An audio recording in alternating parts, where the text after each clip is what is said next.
ছেলেরা আজকাল এই রোলটা খেতে কি ভালো বাসছে। এই যে রুটি করব, আটা ভাজতে হবে না, মানে পরোটা করতে হবে না, রুটি করলেই যথেষ্ট।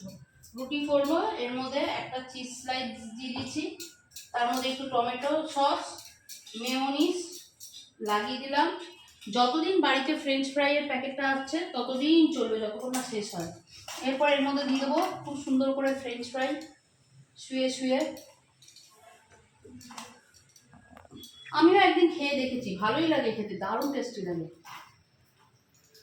মানে ফ্রেঞ্চ ফ্রাইয়ের প্যাকেটটা যতক্ষণ না শেষ হলো, কি দিয়ে ফ্রেঞ্চ ফ্রাই খেলো না, ওরে বাবা রে, কি যে ভালো বাসে। বাকিটা শুধু পাশে দিয়ে দাও, কিন্তু একটা বাকিটা আবার পাশে। আচ্ছা, এই যে এইভাবে দেবো।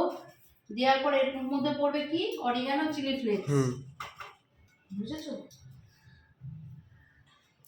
এই চপ করে কি হয় বাড়িতে বাচ্চারা ওই পায়েস ফুয়েস খাওয়া ভুলে যাচ্ছে। আচ্ছা, এই জায়গা পিজা বার্গার এইসব জায়গা দেখেছো আমার ফুসফুসে কাশি হয়েছে ছেলেটার আমার। দেখ, এই চিলি ফ্লেক্স খেতে কষ্ট হয় না এদের, তরকারিতে ঝাল খেতে কি কষ্ট হয় না বাবা? খুব কষ্ট। অথচ এই চিলি ফ্লেক্স এতে কোনো কষ্ট নেই ছেলেদের।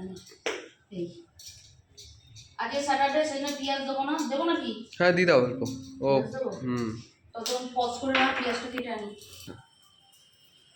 এই যে একটু করে পেঁয়াজ, ছেলে ফুলের জন্য শনিবার মানবো, বৃহস্পতিবার মানবো, বাবা পেন নাম মানা হয়ে গেল। কমপ্লিট। একটু সল্ট দিই না, সল্ট আবার খাবে না। এই যে ফ্রেঞ্চ ফ্রাই সসে নুন আছে সেটাতেই নাকি ওদের হয়ে যাবে। এই এরকমভাবে দুজনকে দুটো করে রুটি বানিয়ে দিতে হবে। এই হলো, এর মধ্যে এটা দিয়ে, বুঝেছ? বাচ্চা বুলানো খাবার রেডি আমার।